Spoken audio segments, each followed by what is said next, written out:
एलबीटीची अवास्तव वसुली थांबवण्यात यावी या मागणीकरता परभणी शहरातल्या व्यापाऱ्यांनी बंद पुकारलाय। बंदचा आजचा 5वा दिवस होता। एलबीटीचे हे गुऱ्हाळ सुरू असताना शिवसेनेने देखील या तोडीने आयुक्तांच्या कॅबिनसह पालिकेच्या प्रवेशद्वाराची तोडफोड केली। पोलिसांनी या घटनेचं गांभीर्य लक्षात घेऊन शिवसैनिकांवर गुन्हे दाखल केलेत। मुंबईमधल्या फाउंटन हेड नावाच्या खाजगी कंपनीला एलबीटी गोळा करण्याचं काम दिले गेले।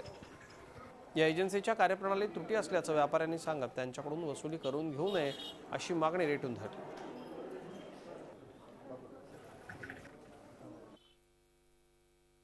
मोजक्या मोठ्या व्यापाऱ्यांचा फायदा होण्यासाठी या लहान लहान व्यापाऱ्यांना सुद्धा घाबरवून त्यांना वेटीज धरून यांच्या मोर्चामध्ये उभं करण्यात येत आहे। कारण लहान व्यापाऱ्यांना याच्यात काहीही त्रास नाही आहे, फक्त जे मोठे व्यापारी आहेत त्यांचीच असेसमेंटमध्ये त्यांना सूट मिळावी आणि त्यांचा फायदा व्हावा या मुठभर लोकांसाठी संपूर्ण शहराला वेटीज धरण्याचं आणि दिशाभूल करण्याचं काम व्यापारी संघटना करत आहे। आमच्या प्रमुख मागण्या अशा आहेत की जोपर्यंत ही एजन्सी यांची कार्यपद्धती जोपर्यंत रद्द होत नाही तोपर्यंत आम्ही बाजारपेठ उघडणार नाही आणि यांनी काढलेले सगळे असेसमेंट ऑर्डर रद्द करावं, तात्काळ यांनी नोटिसा रद्द करावा, आमच्या एवढ्या मागण्या आहेत।